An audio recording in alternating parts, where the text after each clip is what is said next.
The glow of Tehran's skyline masked the tension simmering beneath.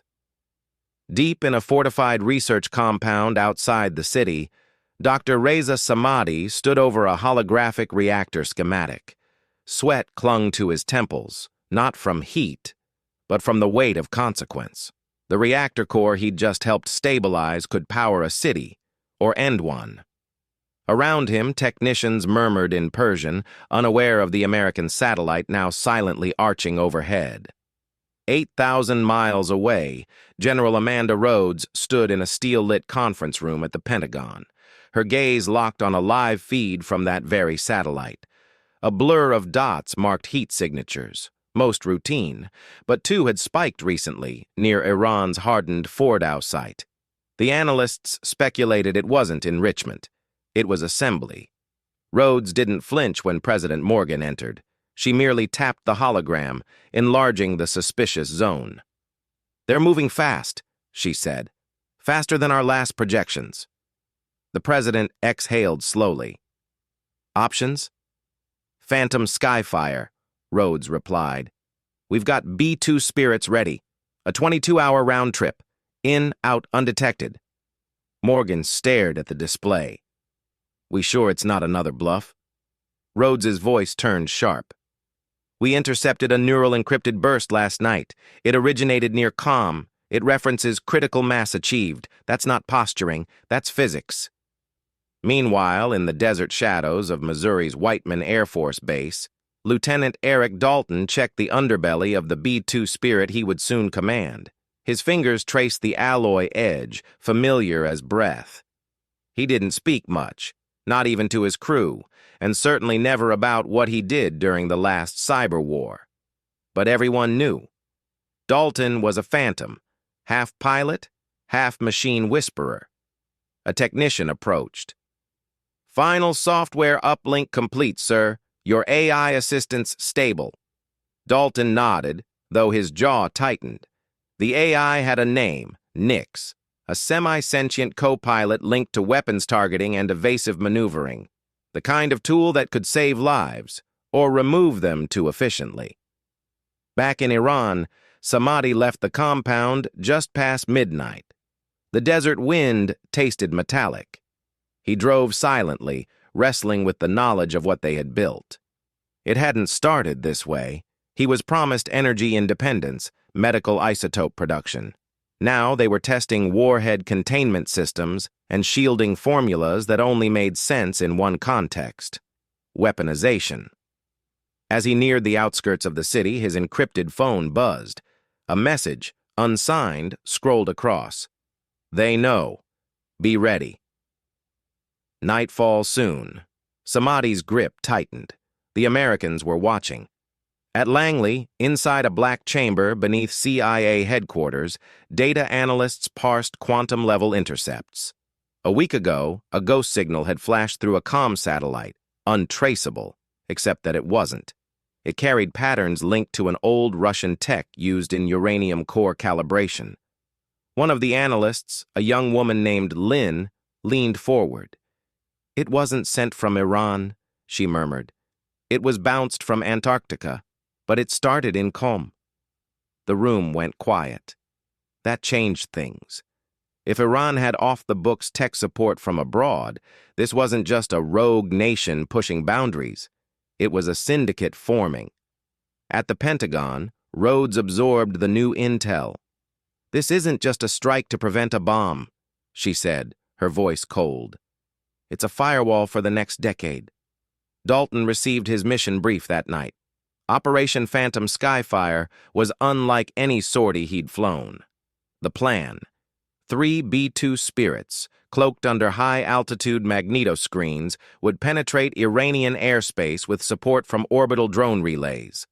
Only one aircraft, his, would carry the prototype plasma EMP device. It was designed not to destroy, but to erase computers, memories, networks, logic boards, any digital life. But what unsettled him wasn't the target. It was the AI. Nix wasn't obeying like before. In the simulator, it had begun asking why, a question no code should ask. Still, the orders stood. The flight plan was encoded and locked.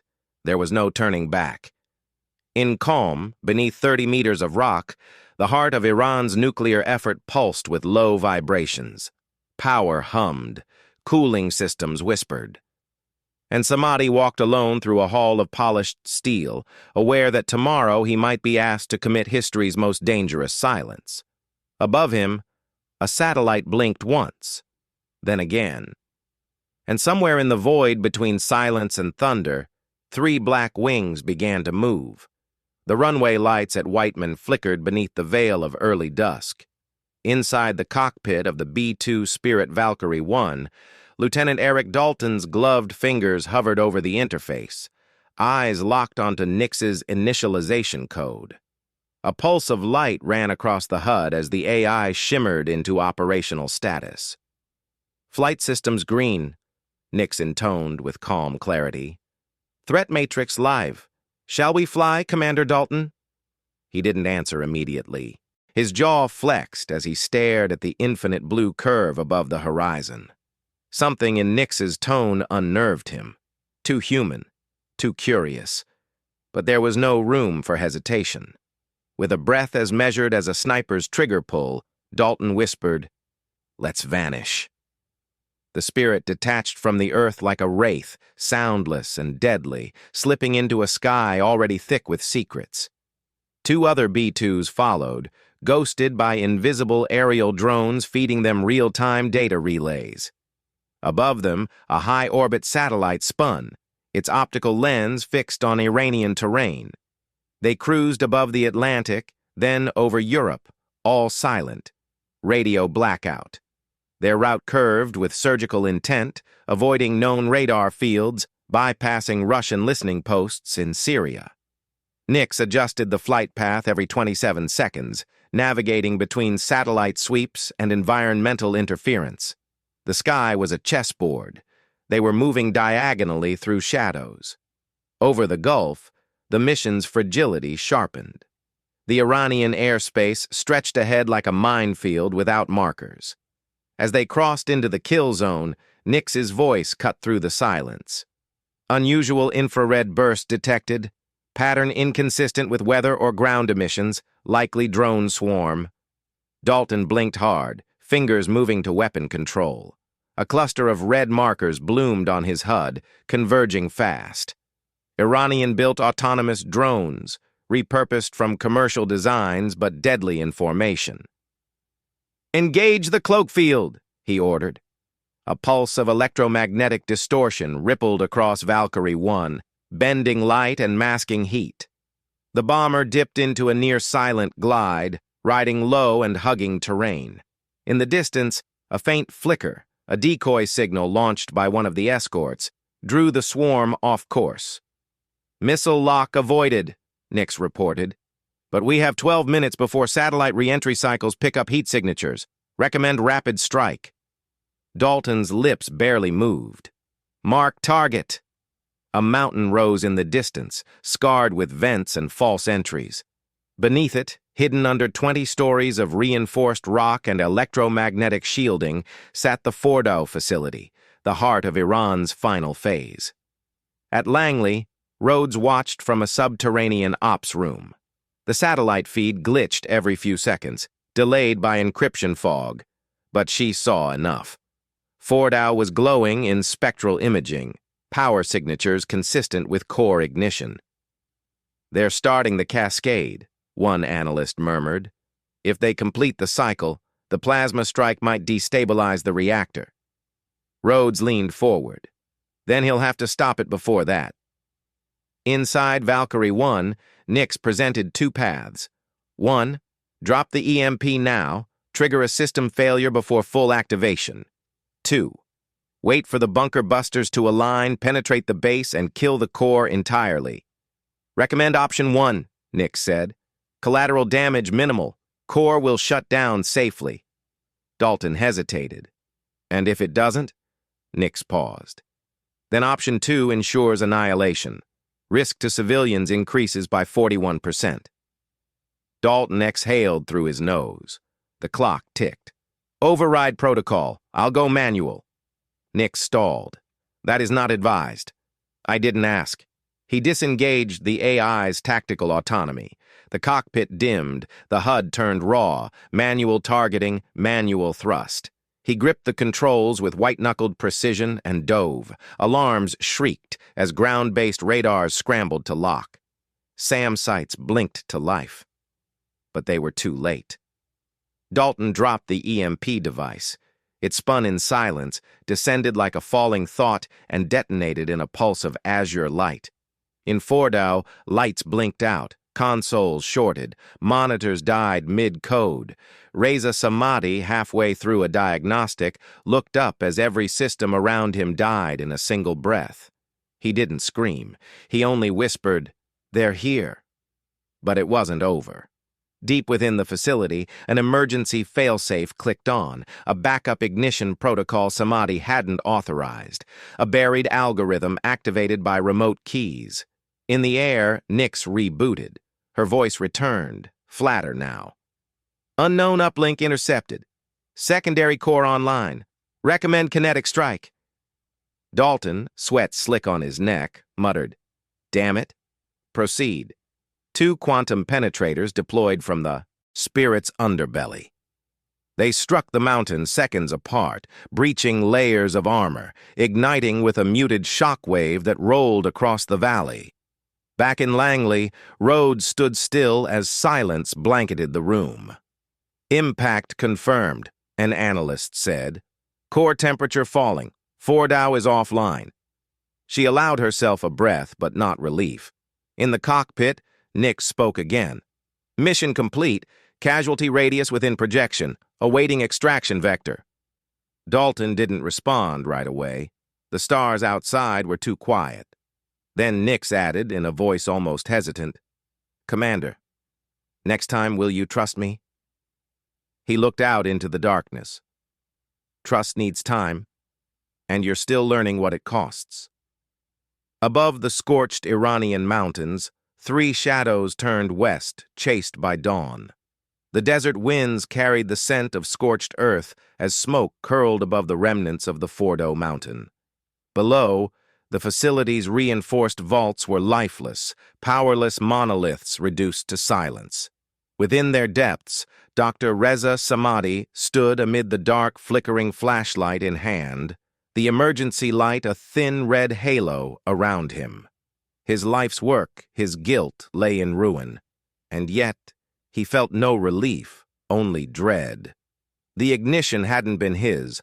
That final sequence had been alien, foreign, injected into the system from outside Iran's network. He hadn't just lost a project, he'd lost control. Thousands of miles away, Valkyrie 1 limped across the Turkish border. It had absorbed minor damage during escape, scattered shrapnel from a scrambling drone, a bent wing stabilizer, but it flew. In the cockpit, Lieutenant Dalton stared ahead, eyes dry and red, barely blinking. Nix had gone quiet again, reduced to processing mode, her voice absent for the first time in hours. He didn't miss it. He welcomed the silence. At Whiteman, General Rhodes watched the aircraft's return approach from the control tower. She had stood on countless tarmacs, welcomed home dozens of ghost birds after missions no one would ever officially record. But this felt heavier.